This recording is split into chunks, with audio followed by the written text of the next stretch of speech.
네, 김요한입니다. 같이 말씀 묵상하겠습니다. 오늘은 제가 요 도입부를 찍는데 지금 네 번째 다시 촬영을 하고 있거든요. 그래서 여러분들이 이 영상을 보실 때 너무 편하게 찍어서 올리는 거 아닌가 이렇게 생각하실 수도 있는데 제 나름대로 좀 이상하면 다시 찍고 하는데 오늘은 좀 네 번째 지금 도입부를 찍고 시작을 하고 있습니다.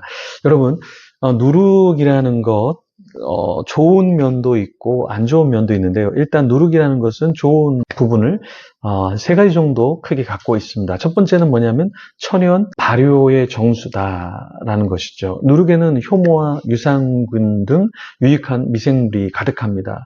누룩으로 만든 발효식품은 장내 미생물 생태계를 건강하게 만들어서 소화를 돕고 면역력을 높이는 데 탁월한 역할을 해줍니다. 두 번째, 영양 성분의 극대화가 있는데요.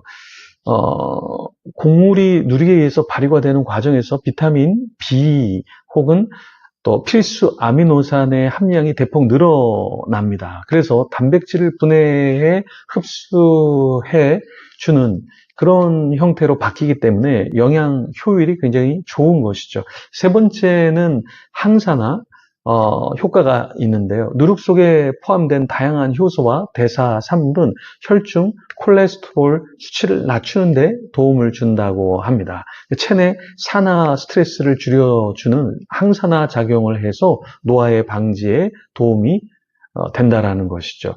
그러면 성경에서는 누룩을 어떻게 이야기할까요? 성경에서는 누룩을 좋은 쪽으로도 이야기하고 안 좋은 쪽으로도 이야기를 합니다. 먼저 성경에서 누룩을 긍정적으로 말하는 것은 무엇이냐면 하나님의 나라가 바로 확장되는 그 비유를 할 때 누룩 이야기를 하죠. 그래서 누룩이 긍정적인 변화를 말하는 것인데 그게 하나님 나라의 확장의 비유에 사용이 됩니다. 그런데 안 좋은 예로는 죄와 관련돼서 위선이나 거짓 가르침을 상징할 때 부정적으로 부풀려지는 것을 이야기합니다. 왜 그럴까요? 누룩은 아주 적은 양으로 반죽 전체를 부풀리죠. 그런 것처럼 잘못된 죄가, 잘못된 어떤 것이 공동체 전체를 빠르게 오염시키고 변질시킬 수 있기 때문에 그때 누룩을 조심하라 이렇게 말씀을 하셨습니다. 오늘 본문에도 바로 이런 내용이 나오는데요. 누가복음 12장 1절부터 한번 읽어보겠습니다.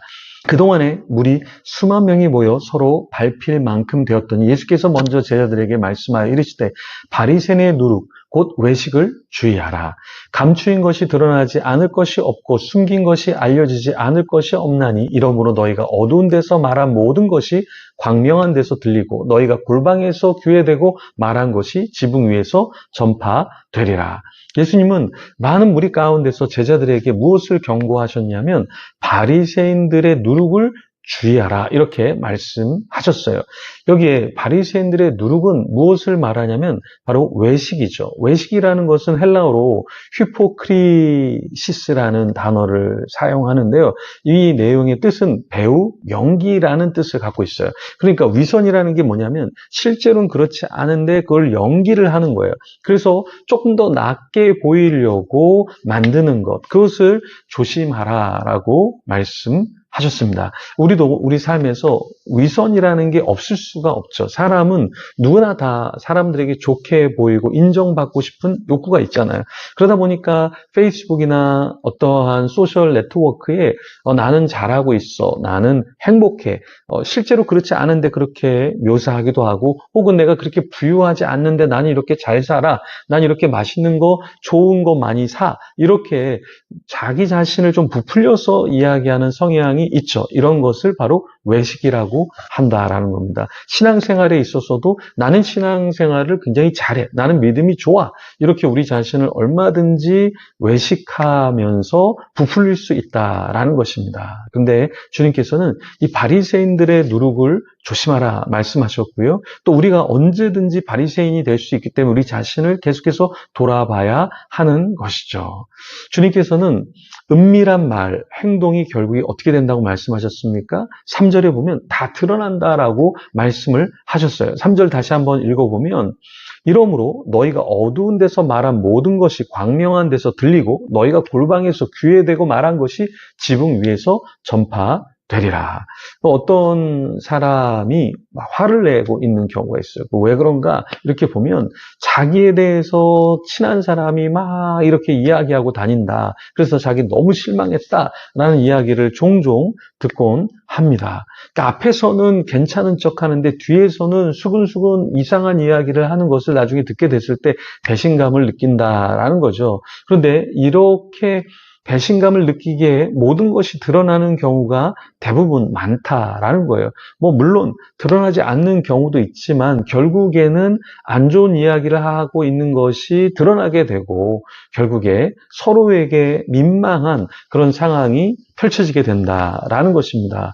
주님은 우리가 어떻게 살기를 원하실까요? 누룩으로 우리 자신을 부풀리는 것을 원치 않으실 거고요. 또 주님은 우리가 말과 행실에 있어서 누군가를 아프게 하고 누군가에게 물론 우리가 어떠한 것을 잘못했을 때 비판하는 것도 필요하고 또 2단과 3단과 사이비 이상한 사람들의 어떤 행보를 막아야 되겠지만 그런 것이 아니라 선량한 사람임에도 불구하고 우리가 뒤에서 수근수근하고 그 사람을 힘들게 하는 것은 그것이 주님 보시기에 합당하지 않다라는 것이죠.